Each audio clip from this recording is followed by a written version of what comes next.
Welcome to Pints and Politics. I'm your host, Dan Parsons. Hey, this is episode number 50 of the fast-paced, never know what to expect edition of Pints and Politics. And every episode, we invite the policymakers, thought leaders, and really the difference makers in Nebraska. And and we do that while enjoying a Nebraska craft beer. Really, the only way politics and important issues ought to be discussed. Yes, correct. So let me welcome back to Pints and Politics two of our favorite guests, two of the most highest rated watch and listen guests that we've had. Oh, that's flattering. Over 50 episodes. That's nice. So Lynne McNally is Executive Vice President of Nebraska Horsemen's Association. CEO. They changed my title. CEO. You got a, did you get a raise? Promotion. Yes, I did. I got a raise too. Well, you deserve that. Why? Oh my God. Because you're one of the hardest working people I know. The only person that works harder than you is not Lance Morgan. Because Lance... I get tired easy. Yeah. Anyway, Lynn, welcome back to the show. Thank you so much. Really appreciate it. Really appreciate it. And Lance Morgan, as our viewers and listeners know, is President and Chief Executive Officer of Ho-Chunk Inc. Lance, thanks for... Oh, I'm glad to be here. I was joking about her being the CEO. Obviously, if you take the Horseman Association and turn it into a casino powerhouse, I think a title change is probably in order. That's appropriate. I've been trying to change my title to Chief EO, but it hasn't caught on at the tribe yet. Oh, God. Well, don't give up on that. So we talked about this a moment ago. So literally some of the highest rated podcasts that we've had, episode number 26, back in January of 2020 is when you guys launched the campaign. That's correct. For gambling in Nebraska. Very first thing we did was your show. Yeah, and that worked out really well. And we loved Lance so much, we invited him back the next month, and we did episode 27, just about you and Ho-Chunk, and that was a lot of fun. And then just a year ago, you came back and gave us an update. That was episode 39, if you're following along on your bingo cards, and that was just July of 21. So now we're back to give a really exciting update of what's going on. But before we do that, kids, let's crack a beer open and Awesome. And do that. So I've chosen today from our friends at Cosmic Eye, Sam and the guys and girls at Cosmic Eye are some of the most creative marketing people I know. So this beer is called Floyd Wants to Party. Okay. It's a summer lager. And it's easy drinking, light and crisp and robust with a flavor of raspberry. Very nice. I full disclosure, I tried one before we came on the air. Are they in Lincoln? Yeah. Cosmic Eye. Sam and his wife, it's a family operation. They do some great things. You know what I just listened to yesterday, as a matter of fact, I'm behind, is your episode with Paul Hamill and Aaron Sanders. And he had one that was a friend of his. He brought beer, Yeah, he brought one. So cheers, my friends. Thanks Cheers. for being here. Thank you. Well, we've been on a quest and you've been helping us. Our campaign with the casinos was keep the money in Nebraska. And we've been trying to find the best Nebraska beer to have in the casinos. Yeah. And I think it's been I've been using that excuse a little too often, but we've been trying a lot of different beers. Well, Lance, whatever I can do, we can just keep it going. We should do our next episode. We should do it at the casino. We should. Can we do that? We could absolutely do that. We want to do as many Nebraska-based businesses and products as possible. We're trying to do business with Nebraska companies whenever we can. So give a little recap of how we got here, if you don't mind, of how, like we said, back in 20, there was an election here in Nebraska, and Nebraskans overwhelmingly approved casino gambling. I think just as a general rule for this episode, since Lance has the better voice, he should be. I had a stroke on April 27th, so my vocal cords are paralyzed, which is why I don't sound my best. So is that what happened? That is what happened, and you know that. So Well, ahead. I'm so because between your health and both of your schedules, I'm just so thankful that you found time to do we this. always make time. Yeah. Always. So Somehow I doubt that that's going to work out where she doesn't say anything. But I would appreciate a nod here and there if I say something good. Yeah. We did a joint interview yesterday, but I thought I was just doing it. The next thing you know, she's doing it all. Hey, it's a team effort. Yeah, it's always a team effort. So approval, and now you've been going through the process. Yeah. So, Well, okay. So a recap: we had the signatures. We got those during COVID.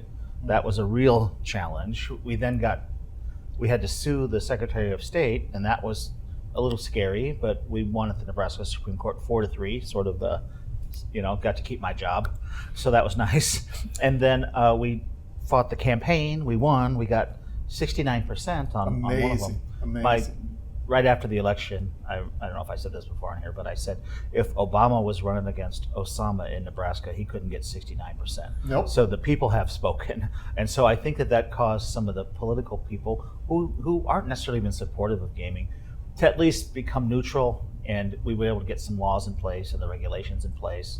And the governor was kind enough to get those executed. Yeah. Very quickly. In May, after some laws were put in place, there was a law that sort of limited the scope of the expansion a little bit, or tap the brakes on it, which probably makes some sense. And then,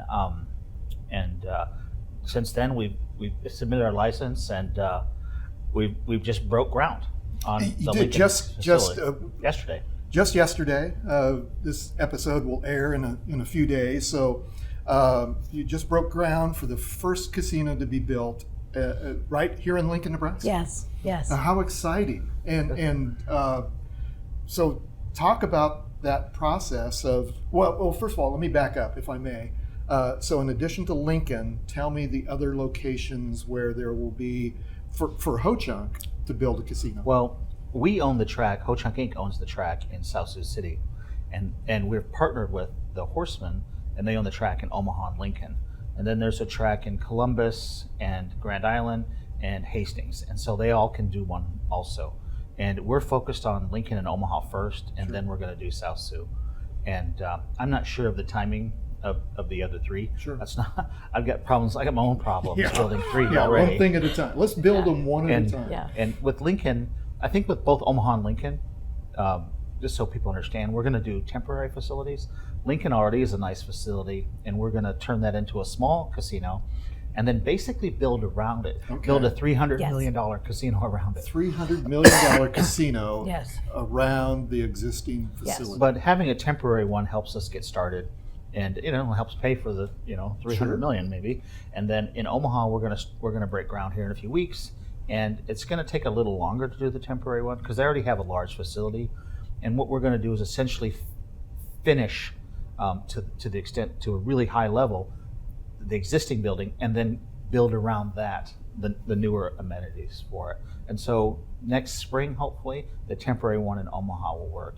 And about 18 to 20 months from now, both will be open. And the last time I was on here, I said it was going to be a $500 million project. I don't know if you went to the gas station, but it's now $600 million. I did notice that. There's a little bit of a bump up. Yeah. So between the two facilities, you'll spend $600 million through the Yes. Lincoln and Omaha. Yeah. So that the number keeps going up. And the jobs, though, are going to be right around 2,000 total, 900 in Lincoln, a little bit more in Omaha. Wow. So everything we said on here before about bringing the money back to Nebraska, creating the jobs, and the tax money is going to be about $100 million to the state.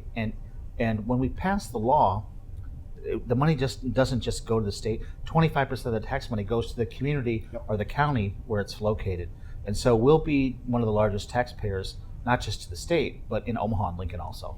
We think go in ahead. Lincoln, for example, it'll be about $6 million a year just to the city of Lincoln. Wow. That's a pretty significant injection of funds into the conference. I went to the University of Nebraska, and I have an unusual amount of parking tickets, and I kind of want to I feel like I want a refund. They're from the 80s. Well, I bet somebody could figure that out. Yeah. So I suspect they will. So that's fascinating because, as probably our viewers and listeners know, who have followed politics in Nebraska, there was a pretty good opposition for years and years and years to expanding gambling in this state. Well, it's like a lot of issues, I think, not just in Nebraska, but nationwide. There's a popular vote in favor of something, but the actual legislators don't want it. They're a little slow to catch up. Right. Well, it's if you're a Republican legislature in a rural area, you're not. It's risky to do that. The places where we had just the 50% vote were rural areas out west, and they didn't see the benefit of it. And so maybe it's a little bit more of a social issue or even a moral issue in some ways. And so it doesn't really pay to be aggressive on gaming if you're a politician, even if you really support it. And but I think what happened was so many people in Omaha, Lincoln could just see the casinos or go there, and all the money had been going over for so long. And Nebraska is a practical, logical state. Yeah. And they said, look, we might as well. It's here. We might as well keep the jobs here. And that's why, we did a study afterwards, and we did polling before, and it wasn't a Republican or Democrat issue. No. It was, our support was about the same whether you were a Republican or a Democrat. It was really more of an economic reality issue. And even people who were sort of morally opposed to gaming even voted for it sometimes because they said, well, it's already here. We should keep that revenue and the money here. So a lot of people who are against it voted for it even. So it's a very strange dynamic. Well, credit to the organization, credit to the leadership of the organization to paint, because these things don't just happen. My background in politics, you have to give a message, you have to give a cause, and people responded. Well, a lot of people don't know this, but Blue Earth Marketing is a division of Ho-Chunk, and really the people that came up with the entire campaign message that was successful were Drew Niehaus, who's the head of Blue Earth, and Lance. Drew and Lance put the message together, worked on it every single day, and we talked every day. We didn't always agree on how to approach We didn't it. always agree, that's true. Mostly it was spending money. Yeah. That was. I look back, we made a lot of right decisions, but there's this joke internally. I kept saying, you need to watch the movie Brexit, because I was stealing all my ideas from this really obscure movie about how it was on HBO. About how they manipulated the sort of population in Britain, and they kept doing these buses with all this money, and so I was stealing all of these ideas from a TV show, but I looked like I knew what I was doing. Like a genius marketer. And the funny thing was, he would do this really low-key. Lynn, you should really watch Brexit.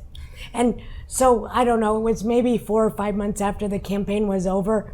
I didn't have anything to do at night, so I thought, I'm going to stop him from telling me this. I'm going to finally watch it. It was amazing. You see the damn thing, yeah. So I called him and I said, why weren't you more forceful about telling me to watch this? I told you. Well, it made me look less like a campaign guru and more like a guy who was just taking notes watching HBO. I appreciate that, Lance. You're a humble guy, and that's fascinating. So let's talk a little bit about just the logistics and maybe the reality of Lincoln gaining this incredible economic development project.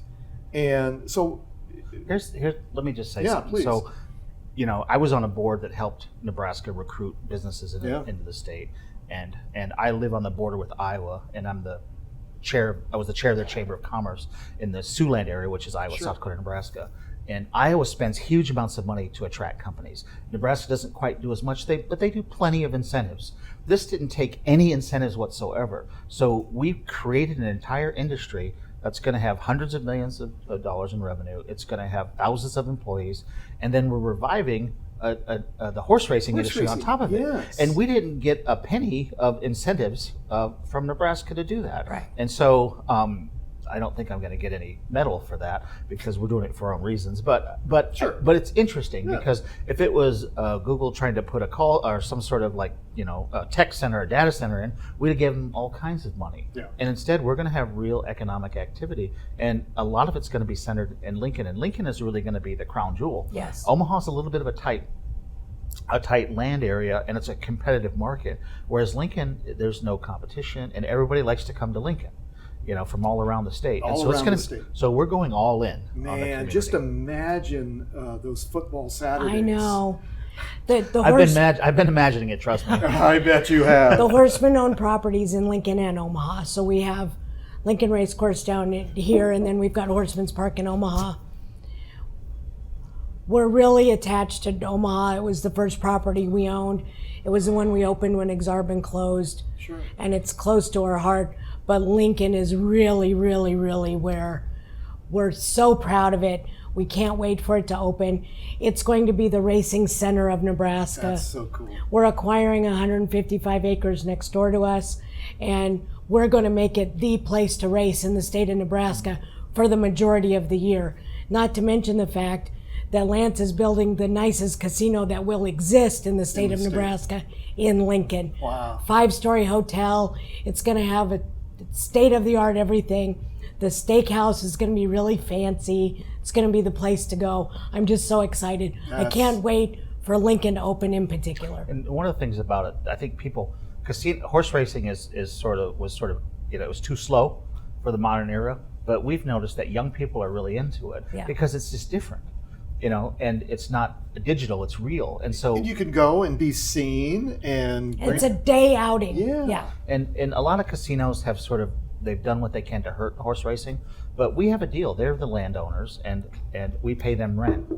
To manage the casino. We manage the casino, that we pay them rent, and then they take their rent money and they go run races, and they bring in thousands of people a day to the casino. So we really have a strong partnership where it's sort of a win-win. And I think it's gonna be a very unique experience, not just casino entertainment, but you can go outside. There's no clocks inside a casino if you've been to Vegas. But here you can go outside, you can watch the race, and I think it's going to be more of an event place than anything. It must be fascinating for the horse racing industry around the country, and I must admit I'm a fan, but I'm not a. It's U.S. news in racing. Yeah. That it's national news. It's one of the best, most exciting things to happen in racing in the United States in a very long time. The hotel, for example, the architect that Lance hired made it so that every south-facing room in the hotel, you can watch the races at the finish line from your room. Wow, cool. So they really centered it around racing. It wasn't an afterthought. And most of my board members are 3rd, 4th, 5th generation horsemen. It just must be fascinating, Lynn, for you to see this progression, because it's been a struggling industry, a dying industry, right? Yesterday, the majority of my board was there for the groundbreaking, and they were very emotional about yesterday. Yeah, it's been a very, very long time coming, and they've seen gaming in other states happen that actually ended up closing tracks. And so, just because the initiatives passed didn't necessarily mean anything to them. The Woodlands is an example. The Woodlands is a track in Kansas City where everybody went when they were done racing in Nebraska. They passed casino gaming. It was when I was at the lottery still. It would have been in the 90s. The tax rate was 70%. That actually accomplished the goal, I guess, of closing that racetrack. Shutting them down. Because the tax rate was so high, it never happened. And so, bizarrely, when these initiatives passed, my board didn't really celebrate. Sure. Because they were said, skeptical. Hey, we're a long way from seeing one penny of this. But now they can begin to Yesterday see the was vision. real. Yesterday was real. Congratulations. I'd like That's to really add cool. something small so it's sort of an interesting news story that Nebraska's making a comeback on horse racing. But in my world, in the tribal world, tribes are pretty much relegated to the reservations for economic development or gaming, and the tribes in Nebraska are very rural. And so there's not much opportunity there at all. Even if we could do casinos there, it wouldn't amount to much. And the fact that we're doing it off reservation, and the fact that we were involved in to change the Constitution and are somehow building these casinos in Omaha and Lincoln, it really weirds out the other tribal people. I mean, they said, "How did you do that?" I'm like, I don't know. He's big news. So it's very weird for our world too. Yeah. It's unusual. Like people are the tribal entities around the country are watching it, thinking, well, if they can do this, maybe we can do it too. So because their tribal corporations around the country are huge now, and so I think this is really one of the first times something like this has happened. And so it's very fascinating in my world too to see this play out. So here's a question as we think about people coming to Lincoln, the horse racing fans, that industry being rejuvenated. What about just the people who maybe are going someplace else to gamble? What are some of the opportunities? Because there's going to be obviously other gambling opportunities other than horse racing. Describe that a little bit about for the first phase, and then what we'll get with the full phase. Well, we've had a lot of questions about sports gaming, for example. Do you want to address that? Well, first, I think it's going to be just like a casino you'd see everywhere else. All the table games, the slot machines, the entertainment that goes with that. And then when we did this, sports betting wasn't legal in the United States. And then it became legal while this was going on. Right. But okay, I'll let you finish, but we don't have sports betting in Nebraska, right? We can, though. We can. So it is possible. They have to put in place the regulations for it. And I think that the Gaming Commission, the regulatory body, has done a great job getting us this far this fast. Yes. And I think that to get these open and to start up a whole nother industry on top of it is probably a difficult ask. So my guess is sports betting is probably not going to happen this football season. My guess is next year, if I had to guess. Does there have to be legislative approval? There already was. There was for sports betting. Yeah, there is a quirk in there that says you can't bet on a Husker home game. And I think that the theory was it was somehow the athletes could be manipulated. But I just read that I think one of the athletes makes more than the coaches now. So Well, I think yeah, the athletes are doing well. And so we're going to try to ask the state legislature, the unicameral, to see if they can allow Nebraska to bet on Nebraska games. If the point is to keep the money in Nebraska, I really don't want people going to Iowa to bet on Nebraska. But we could have sports betting if the rules and regs were passed. Okay. The Gaming Commission now actually issued a first draft of the sports betting rules and regs, so we're on the path. It just... I just think that's huge. Yeah, it's going to be a big deal. When the Supreme Court ruled on that, it's been 2-3 years ago now? Yeah, 3 years ago, I think. That talk about a revolution in gaming. Yes. I mean, first of all, everybody's doing it anyway. Yeah, exactly. and now I'm a big baseball fan, and I watch baseball almost daily, and all of the commercials for sports betting.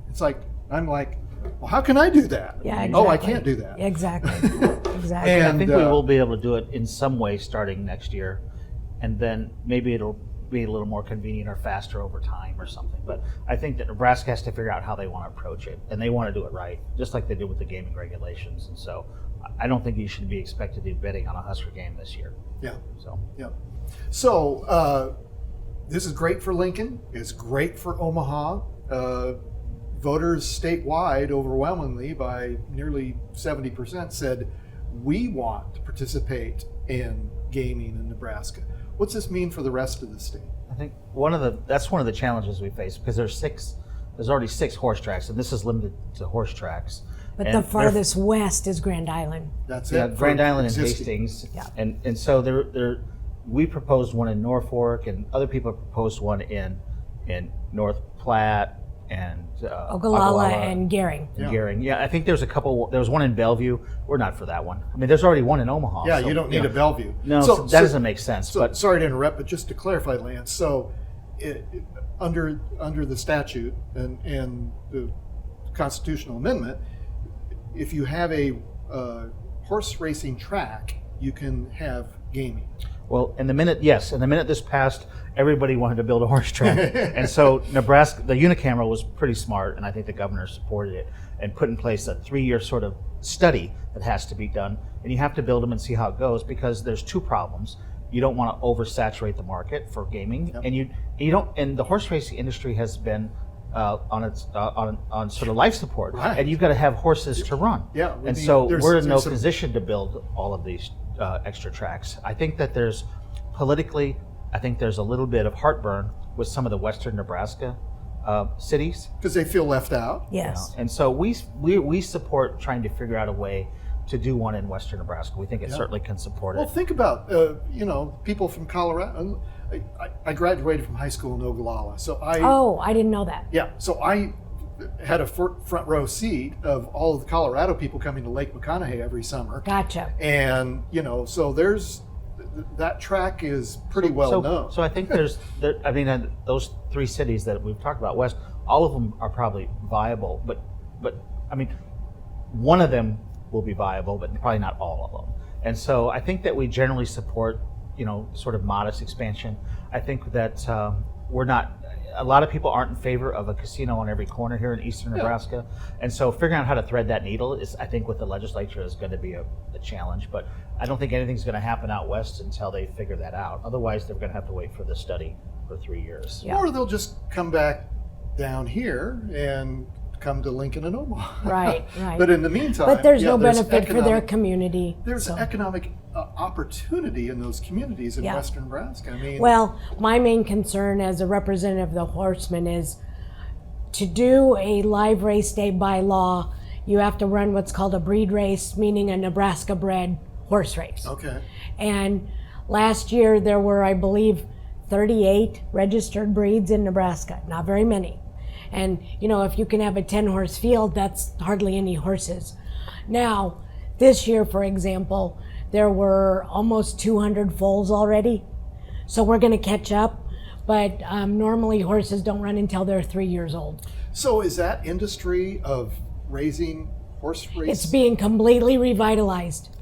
Completely. Yeah, and a lot of this money is that the horsemen are going to take their rent and put it into running races. Yes. And if you're a clever Western Nebraska or a rural Nebraska businessman, you should probably get a few horses. Yeah. You know, I mean. But I do have a concern about being able to catch up with the horse population that's necessary and opening a new racetrack. I do have a little concern about that. It sounds fascinating. The unicamerals put a natural pause in there with the study to allow things to catch up. Yeah. And so I think that Nebraska's handling it in a very logical way. You know, when we pitched this whole idea, it was that there were 6 tracks. We said keep it at the tracks, so it would be a limited expansion. There's probably room for a little bit more, and I think that having the study allows you to do it in a way that's safe for the horses and allows the industry to emerge. But Iowa, for example, has 20-some casinos. We don't need that many in the state. Yeah. So. As we begin to wrap up a little bit, just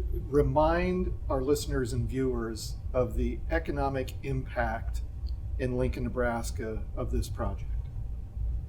Now, we did a study on it. I don't remember the numbers, so I don't want to overdo it. But you know, the revenue is going to be substantial. It's going to be well over 100 million. And in order to do that kind of revenue, you've got to have you got to buy a lot of stuff. You got to hire a lot of people. And you're going to spend a lot of money to make some money. And you're going to pay a lot of taxes. Just this construction alone is going to be a $300 million boost. It might be the biggest single project in the history of Lincoln. Yes. You know, and so that alone is going to be a big deal for everybody. $300 million. And then we're going to have 900 ongoing jobs after that. Plus the additional tax money is going to lead to lots of things. So I think the Lincoln impact is going to be substantial. For Omaha, it might even be bigger, even though facility's not as big. Right. Because so much of that money is leaking across into Council Bluffs right now. And that's just us. Mark Whitehead is building a new U-Stop across the street from us. Yep. We've talked to every developer in the area that's got land. They're all planning to build. There's going to be an explosion of activity out there. Well, keep in mind that Ho-Chunk Inc. is not primarily a gaming company. We're a development company. And so the money that we make, we have an internal document where we're talking about we're doing some political contributions, we're doing community donations, and we're gonna do community investments. So we do that anyway. And so we're gonna invest in the communities we have, and we're setting up a foundation that's gonna be dedicated to that too. So we're gonna come after it and do it right.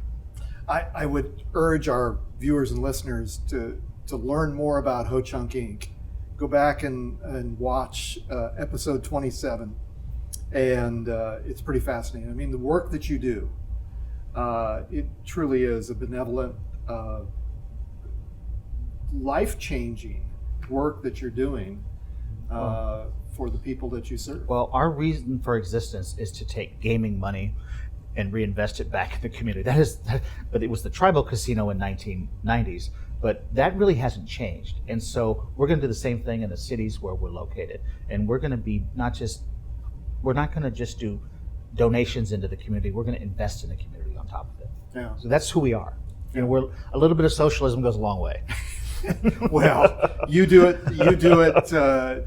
Your economic development genes are, both of you, are just, I think people will look back on this period in Nebraska and see that you were both fairly well known. Lance, you have an incredible resume. You were even named one of the 25 most fascinating people in America. We were joking about that earlier.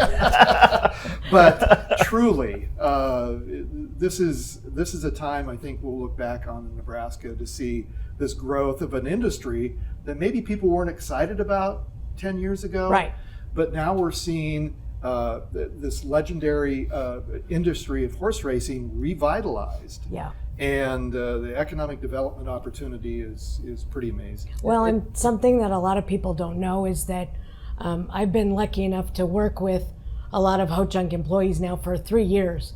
And Lori Thomas is our COO. Yeah. She's been involved as well. And the quality of employee they have is just incredible. Angel DeRoshi is their CFO. She's in charge right now of getting a $570 million loan. She's the most down-to-earth person you've ever met in your life. Drew Niehaus that I mentioned before, their personnel are just absolutely incredible. Just such high-quality people. I've been really lucky to be able to work with them. Yeah. It's a tribute to Nebraska. There's nobody who everyone's from here, and everyone's homegrown. Yeah. And we've built an international company in a rural town that most people thought was going to be left for dead. Yeah. If you ever get a chance, visit us. I would like that. I would like that very much. Well, let's wrap up. I can't thank you both enough for being here. I know your schedules are nuts. You've had some health issues. This is always fun. We always make time. Oh my always. goodness, this is so great. Well, let me thank the crew at BCom Solutions, producer Courtney, director Rachel, and their team who do all of the production, editing, and distribution of Pints and Politics.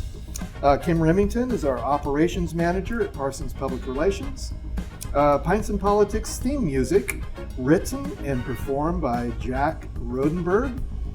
Thanks to Fuse Co-working for this space, which is home to Parsons Public Relations. You can learn more about Parsons Public Relations at danparsonspr.com. Thanks to our sponsors, Nebraska Horseman, Warhorse Gaming, and especially I want to thank Lynne McNally, Lance Morgan. We'll meet again out at the casino. Yes, thank you so much, Cheers. Dan. I'm looking Thank forward you. to that.